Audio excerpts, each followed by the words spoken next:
Yes, so kind of similar with Coach Julie as well. Siguro alam naman ng halos karamihan na nagsimula naman ako dito sa GMA when I was 4 years old. Dito ako na-discover sa kabila pang studio. And kung i-compare ko yung childhood work ethics namin before, it has completely changed now.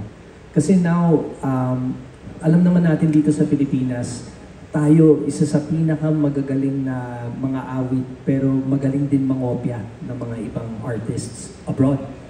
Pero now, we are actually making a name. For example, SB19 and other groups and other artists as well who has made it elsewhere. Kaya yung way of trying to get it elsewhere kaysa dito lang sa bansa natin, it's more possible now. Kaya yung opportunities it's so open and nakakataba ng puso, especially seeing all these kids na who are absolutely amazing kahit papaano. We've witnessed it din sa generations, The Voice, wala pa si Pablo nun. We've witnessed kids din there. And we witnessed defeat, we witness triumph.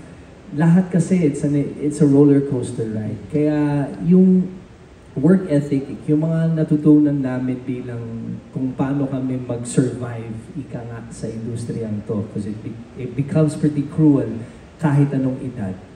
It becomes very, very fragile.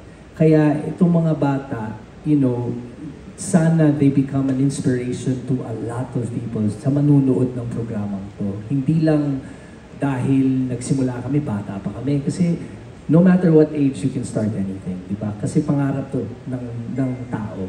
It's just such a beautiful thing to see innocent children having their dreams and fulfilling their dreams. Even makatapak lang sila dito sa entablado without knowing kung papasa sila sa next round or not.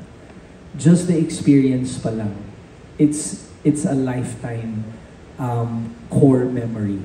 And sana makita ng lahat ng tao. That's why it's such a beautiful program to have. And it's such a beautiful program to watch, especially that we're dealing with kids. Kaya we all, lahat kami, Sir Ding Dong can relate as a father. I can also relate as a father now. And yung mga kasamahang other coaches as kuyas and ates, we all can actually teach them. But funny enough, yung mga bata ngayon, marami rin kaming matututunan. Kaya it's a give and take relationship right now. So, thanks.